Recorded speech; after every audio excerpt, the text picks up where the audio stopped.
Hello students, I Kamlesh Kumar. Welcome to all of you at my YouTube channel Social Science Academy.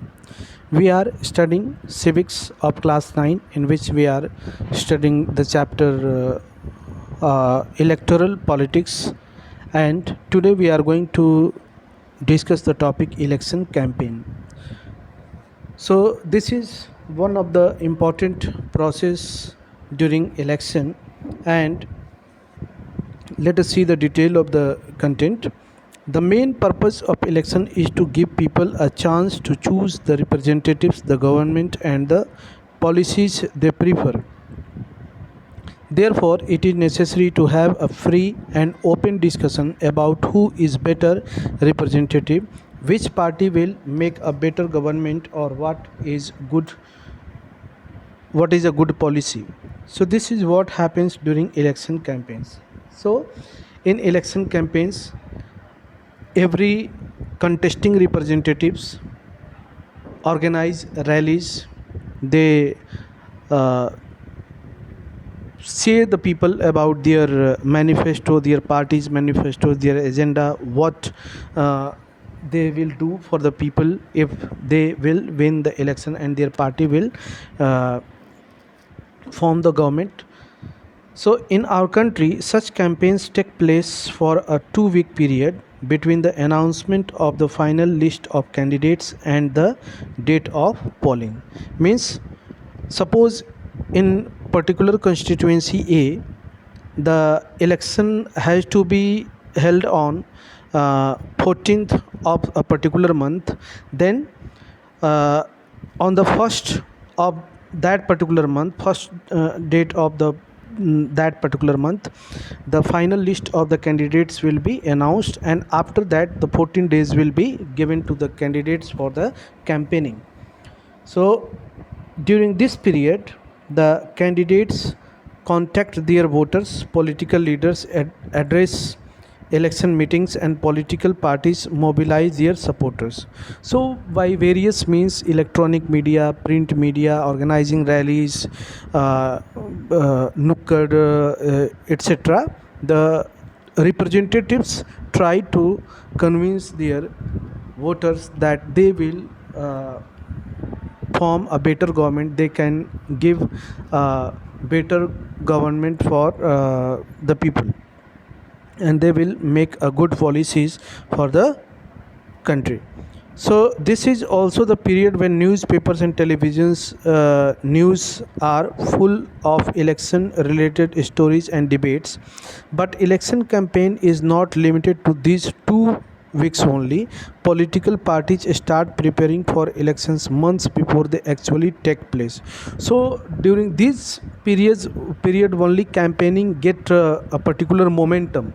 But if suppose next election is expected to held after 4 years or 3 years, the parties which are not in the government, they continuously work for that election, or targeting that election, or ruling party also keep in mind that in the next election they have to perform well.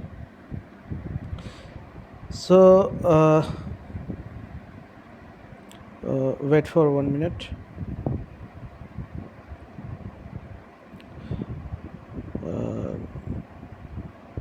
It's scrolling. Just wait for 1 minute. Nomination of election campaign. Then uh, in election campaigns, political parties try to focus public attention on some big issues. They want to attract the public to that issue and get them to vote for their party on that basis. So let us look at some of the successful slogans given by different political parties in various elections. So in every election, some of the particular issues is highlighted by every political parties. Suppose in some of the election campaign, inflation or महंगाई become the main issue. In some of the election, unemployment become the main issue. In some of the election, uh, uh, rural development become the main issues. So likewise, it depends on the particular situation of the political situation of the country or the state. The Congress party led by Indira Gandhi gave the slogan of Garibi Hatao, remove poverty in the Lok Sabha election of 1971. The party promised to uh, reorient all the policies of the government to remove poverty from the country. So during the tenure of the Indira Gandhi government, 1971, Garibi Hatao slogan was given. Save Democracy was the slogan given by Janata Party in the next Lok Sabha election held in 1977, and the party promised on to undo the excess committed during the emergency and restore civil liberties. So what happened in 1975? Emergency was imposed in India, and after that there were political instability in the country, and meanwhile popular leader emerged, that was Jayaprakash Narayan, and after that Save Democracy slogan was given in the next assembly election, parliamentary election. The left front used the slogan of land to the tiller in the West Bengal assembly election held in 1977.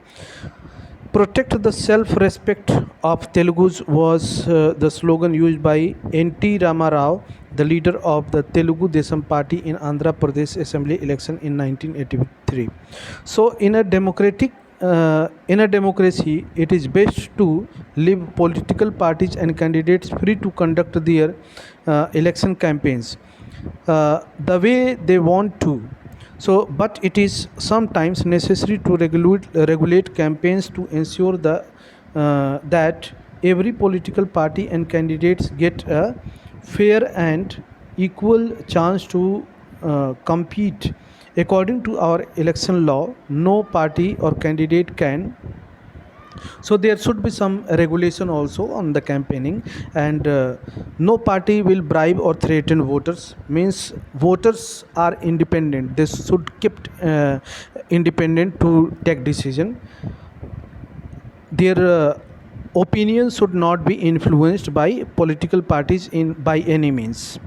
So appeal to them in the name of caste or religion. So no party will appeal to the voters that they should vote to the particular party or leader in the name of caste or religion. Use government resources for election campaign. Suppose a party is under is party is in the government, then that party will not use its power for the election campaigning. Spend more than 25 lakh in constituency for the Lok Sabha election and 10 lakh in constituency in the assembly election. So there is limitation on spending of particular candidate and the party also. If they do so, their election can be rejected and by court even after they have been declared elected. Means any candidate will violate this regulation, their candidature will be cancelled even after winning the election. So in addition to the laws, all the political parties in our country have agreed to a model code of conduct for election campaigns. According to this, no party or candidate can use any place of worship for election propaganda. Means in any mosque, any temple, in church, no candidate can campaign for election. Use government vehicles aircrafts and official for election. Means any government means cannot be utilized during election for campaigning by any candidate or party. Once elections are announced, ministers shall not lay foundation stone of any projects, take any big policy decisions, or make any promises of providing public facilities. Means what happen, suppose if party A is ruling and election, the date of election has been announced, then they can announce some attractive policies. Some ministers can announce some attractive policies and it can influence the opinions of the voters. So just after declaration of the dates of election, this moral code of conduct applies, and the government or the ministers cannot announce some major big policies to influence the ideas of or opinions of the voters. So that's all in this video. In next video we will talk about polling and counting of votes. Students, if you are liking my videos, please smash on like button and subscribe my channel so that you will get the earliest notification of the video, and share these videos with your friends so that they can also get benefited from it. Thanks. That's all in this video. Keep watching. Have a nice